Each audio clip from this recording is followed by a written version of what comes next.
Hey guys, it's Kevin in the Murphy guys. We're reviewing this movie that I was very much looking forward to, and I'm sure most of you are in agreement with me on that, and that of course is Steven Spielberg's highly anticipated film, Ready Player One. And what Ready Player One is essentially about is the focus is the future in Columbus, Ohio, and basically at this point, the real world is a bit of a wasteland. Either you are very, very poor in this like trash-like world, or you are like this corporate business type world called IOI basically. And basically what ends up happening is we center on this character Waithe Watts. He is a part of this thing called the Oasis.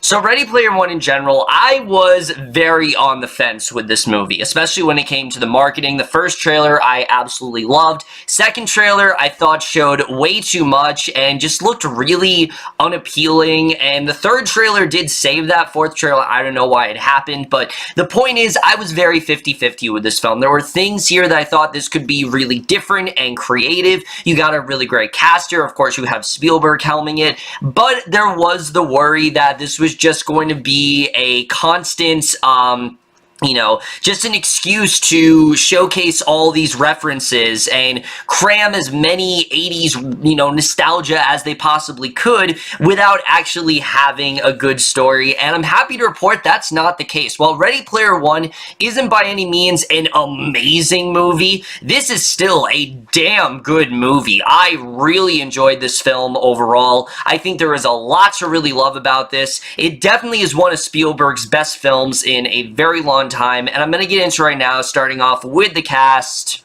And right off the bat, that is definitely one of the best things about this movie. I think, honestly, everyone was very well casted here. Everyone really is kind of on their A-game in this movie, and there isn't really a single actor that I really didn't feel wasn't, doing their best, pretty much. I think, honestly, everyone was really great. Let's first talk about Sheridan as a character of Waithe Watts, who, this is someone who I've continuously followed, throughout the years, ever since I saw him in Mud, and this is another really great performance from him. I think he did a really great job as his character. He's very rootable. He's someone who he is a very shitty life, he's like dirt poor, and the Oasis is really his only sense of adventure. He doesn't really have much of a life beyond it, but you really do root for him in that sense. You want him to do well here. You want him to, get that egg, and it's very similar to Willy Wonka and the Chocolate Factory. We'll get to that when we get to the writing, but there's a lot of parallels between him and Charlie's character, but he really did a fantastic job in this movie. Sheridan continues to display why he is such a charismatic actor, and after this film, I definitely want to see him in more stuff, because he was absolutely fantastic here. And then Olivia Cooke, as well as the character of Artemis, I thought also was really great. This is someone who, I don't want to get too much into her actual, human counterpart, because it comes a little late in the film, but she really does a great job. Between this and Thoroughbred, she is really killing it, honestly. And someone brought this up. This is the same girl that a couple years ago was doing things like Ouija, and you can tell after Bates Motel, she really is benefiting herself and really is choosing some great projects, and I really hope she continues to shine, because she really is coming into her own here. I mean, she was great in Bates Motel, but between this and Thoroughbreds, I've seen real range from her that I didn't really see as much on that show, and I definitely do want to see more of her, because she really, once again, was great here. But someone else I really have to talk about here is Ben Mendelsohn as our main villain here. Now, I was very worried about this main villain. I thought he was going to be really over the top and really cheesy. And is he a bit one-dimensional? Kind of. I will definitely say that. But Mendelsohn relishes in this character's just very despicable ways so well that you can't help but really love every ounce of what he's doing. He is just so great in this movie. I really love what he did here. He's very menacing at points, but you can also see that he is outright very scared when it comes to Parzival. That, of course, being Wade's video game avatar. He definitely is a bit fearful of him, and I really did like seeing the, the interactions between these two, because you can see he is not at all on Parsifal's level, and he's trying to be, but Parsifal is just one step ahead of him, pretty much throughout the whole movie, and I really did love seeing that. I loved how unbalanced the two were. I love the way Parsifal challenged Sorrento, and he really is great here as well. I was very impressed by him. And then everyone else who I think also did a really great job. Someone I have to highlight is Lena Waithe as this character of H. I thought she really was great here. She's the comedic relief of the film, and let me just say, if you are not a fan of Lena Waithe before this movie, you are definitely going to be coming out of it. I mean, there is one particular sequence with her in general that is maybe one of the funniest things I have seen in quite some time. She is absolutely hilarious here. I love what she did in this movie, and she absolutely killed it. Mark Rylance does a really great job as James Halliday. He's a really great in this movie. Simon Pegg, TJ Miller, really everyone did a great job here. I really can't think of anyone I thought that wasn't, like I said, on their A game, and I was very impressed with this cast overall. But now let's get to the directing and the writing, because I think for this film, the biggest thing that everyone is excited for going into it is Steven Spielberg directing it. This is the first film he's directed in quite some time that isn't quote-unquote Oscar baity and isn't just one of his more, what people consider the lower type of Spielberg film, where it's just, a historical film and he's just doing it to, win an Oscar. This is the first one he's doing that feels like classic Spielberg, and that really is what this does feel like. He employs so much of, what we know from Spielberg as a director here. The adventurous side, that's definitely here. The comedy, that's definitely here. There's also some really great heartwarming stuff in this movie, and I thought everything was just so well handled here. There was rarely, a moment here that I did not think was well done. I thought the comedy was very spot on. I was laughing a lot more in this movie than I was expecting. I really didn't expect for the comedy to work as well as it did, but honestly, it worked for the most part almost the entire film. There was rarely a point where a joke didn't work for me. I thought the dramatic stuff, like I said, was also very well handled, and of course, the adventure. He just does such a great job when he is doing films with this high-octane type premise where, there's always some sort of demanding situation going on, and, characters are on full speed throughout the whole movie, and I think he did just such a great job when it comes to directing, and this is definitely going to be his comeback film. He definitely still has it, okay? For anyone saying that Spielberg is, not as good as the directors used to be, this shows he definitely still has, and this is definitely closer to what he needs to be doing. Look, I really enjoy The Post and Bridge of Spies and things like that, but this is much closer to what I think he needs to do. He really did a really great job directing here. I was very, very impressed by it. And then the writing in this movie was probably the thing I was most worried about going into it, to be honest with you. I was very, very on the fence when it came to the large influx of, 80s nostalgia in this movie. Not that I don't enjoy that, but I was really worried that that was going to be the main focus here. And I gotta say, I think Spielberg did say it right. The references, they are peppered throughout this film, but it is very much on the periphery, and the story is the main thing. The story here is incredible, honestly. And even though I watched all 4 of those trailers, I did not really get a sense of what the movie was about, and I'm glad that I didn't, because the story here is so damn compelling. I mean, when you really think about it, this is basically Willy Wonka for adults. I mean, think about it. It's a kid, he's in this poor sort of environment, and he doesn't really have that great of a life, but he longs for something bigger, he dreams really big, and he gets this one chance, to go on this quest. It very much is similar to that, and that, quest throughout the film is just so well done, because you really are rooting for Waithe. You really do want him to take down this horrible organization that, Sorrento is a part of, and I thought that was just really well done. The story was so interesting, and I was really into it throughout the entire film, and But also, one of the things I love about this movie, of course, is just the whole idea of the Oasis. I mean, sure, we do have, you know, VRs and things like that. It's not like you can't do that, but nothing really to this extent. And just imagining that this actually did exist, a whole virtual world of, like, the touch of your fingertips, is just a really cool idea. And I really love the way that's implemented into this film. You know, there's so many possibilities, and luckily this film does delve deep into them. It's not one of those films where it has a really interesting concept and then it really does fall short. It actually does do a lot with this concept, and I was definitely very impressed with that here. The movie also has a lot to say about, you know, about people who are on the internet and how this can very much consume them, and how we often use the internet as a crutch to escape our lives, and how this isn't necessarily a great thing to do, that we should actually, you know, try to maybe distance ourselves from it a bit and embrace the real world. And I do think that actually was a really great message. I was surprised that the movie, like I said, was as well written as it was. I thought also the relationship between him and Artemis did not feel that forced, honestly. A lot of people have complained that, oh, it's like love at first sight, but remember, Waithe has, like, nothing in his life. There's, like, nothing good going for him. This is, like, the first girl that he has a genuine connection with, and especially when you compare it to Halliday, because the biggest thing about Halliday in this movie is that he was someone who, you know,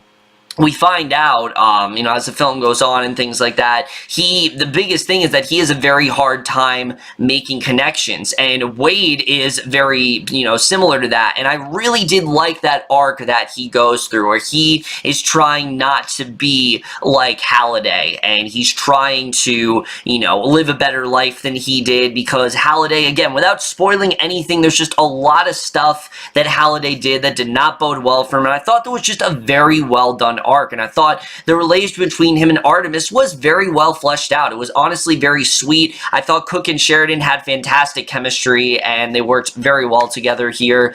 That being said, however, there definitely is some problems when it comes to the writing, especially when it comes to the characters. The characters in this movie are very underwritten. I'm not gonna lie, they really are. Now, I don't think every character is underwritten. I do think the stuff for Waithe is really good. The stuff for Sorrento is really good.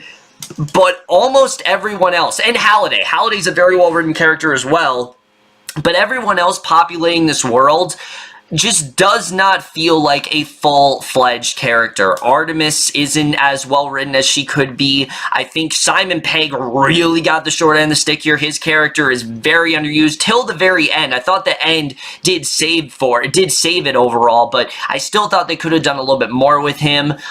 You know, TJ Miller's really underused here. He doesn't really have much of a character. There's some reveals with some characters, particularly Lena Waithe's character, and you think it's going to go somewhere interesting, but it just really doesn't. Here's the thing, though. Despite the fact that these characters were so underused, they're so likable and they work so well together that it isn't really a huge problem for me. I really did find myself enjoying these characters despite the fact that there wasn't really anything that compelling about them. Like, am I saying these are really deep, complex characters? No, they're really not, but they're really likable, and there's enough, I think, in there for us to like these characters, and, you know, I think that was very well presented here. I was very impressed with that overall. But the thing that I think did annoy me a little bit with this movie are some of the references. Do the references sometimes feel a little bit gratuitous? Yes, sometimes it does feel like, oh, look at what this is. Oh, I know what that is. Oh, I know what that is. They don't all feel like that. What I was missing, though, in this film was just a bit more of an emotional connection to some of these, you know, various pop culture icons throughout the film that, you know, Waithe does run into. There wasn't really a specific reason given why he created these characters in the world. Because, you know, the film basically tells you that you can bring whatever you want into the Oasis and, you know, use it on your own. And I just felt they could have done a lot more with that. Also, a lot of people brought this up, and I will agree, the first 15 or so minutes of this film is all, narrative exposition, and I think that a lot of it could have been cut out, to be honest with you. A lot of it was fairly obvious, and I don't know why we needed all this narration from Waithe. I understand we're getting into the story, but there's a line from, Halliday's character where he says, you want to show and not tell. We want to show them and not just tell them about it. And I would very much agree. This is the perfect example of show, not tell. I don't think we needed all this narration. You still could have kept some of it in there, but some of it was so obvious, and it just felt like they were dumbing it down a bit, and I don't really know why they need to do that, because everything that was basically said, it just felt very self-explanatory, and I don't really think they needed to, just the narration, they really did overdo it. Luckily, it dies down, but it really did get a bit annoying in the first, 15 or so minutes of this film. That's really all I have to say about the writing. The writing, for the most part, is very well done. I was very impressed by it. The cinematography, though, in this film, holy shit, the cinematography. This is easily the best cinematography I have seen so far this year. It is so well handled and well utilized. The world of the Oasis in general, the world building there is just so great. There's so many details within it. There's so many, pop culture figures, obviously, throughout the film that you can definitely point out.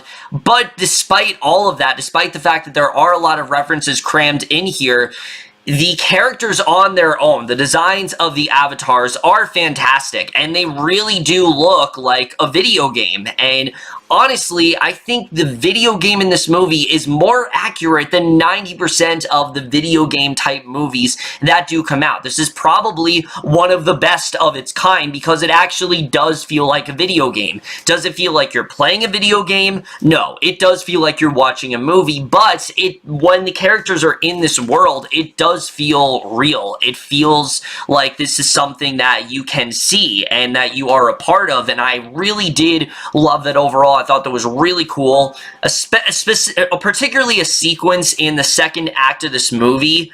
Where they go with this one sequence, I don't really want to say too much about, but it involves a certain movie in the 80s that they go to, a certain horror movie, and it is one of the coolest things I think I've ever seen. I mean, I don't know how they were able to get it down as well as they did, but it was something where it could have gone so wrong, and it was just perfect. I was so impressed with this sequence. It was both hilarious, but it also just fit in so well. Like, this is something where it could have felt like they just, put these characters in this setting, but no, they interweaved it so well, and I was really, really impressed by that. And this film really is a staple, I think, of how far technology has come. The fact that this film was actually feasible and someone actually did make it, I think, is incredible, and the cinematography here is just gorgeous all the way around, and there are so many well-done action sequences here. I mean, right off the bat in the first half of the film, there's this fantastic sequence. There's a great sequence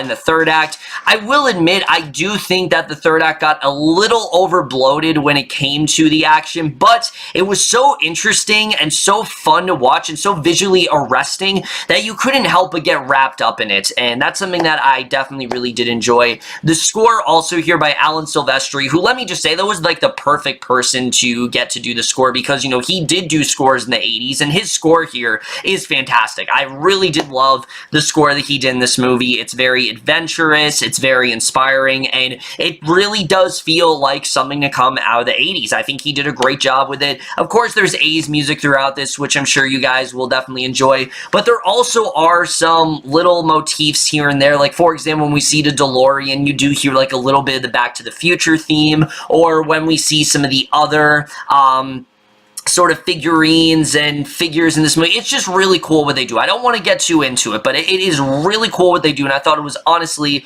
a really cool thing there. And then the editing, to me, even though I did think that the third act went on a bit too long in terms of the action, I never really felt the length. This film is very well paced. It is always interesting. There's never really a point that bored me in this movie, and it's one of those films where it just moves at such a nice pace that you really never feel the length, and that's something I was definitely very impressed by overall. Guys, I really love Ready Player One. I really did. It's one of those movies where I finished it, and I really couldn't wait to see it again again. Is it going to work for everyone? No. I do think for some people, they might get taken out of the story because of the many pop culture references, but in my opinion, there's just enough in there to like about these characters. There are some incredible action sequences, there are some great performances, there's some really well done humor, and there's some really good, like I said, nostalgia that is interwoven here that was implemented a lot better than I expected to be. Yes, there are some characters that are underused, but honestly, Ready Player One is everything I think you could want in a modern blockbuster movie. It definitely shows that Spielberg is absolutely back. I don't think he ever really went away, but this is definitely more in his wheelhouse for sure. And I'm definitely going to give Ready Player One a B+. But overall, guys, my review of Ready Player One. Let me know what you guys thought of this movie overall, left your thoughts, and definitely check out this one, guys. I know some people are very on the fence about it, but I really did enjoy it, and I think it definitely shows, like I said, put Spielberg back on the map. But that's my review. Hope you guys enjoy. I'll see you guys in my next video, and I will see you guys for that. Okay, bye.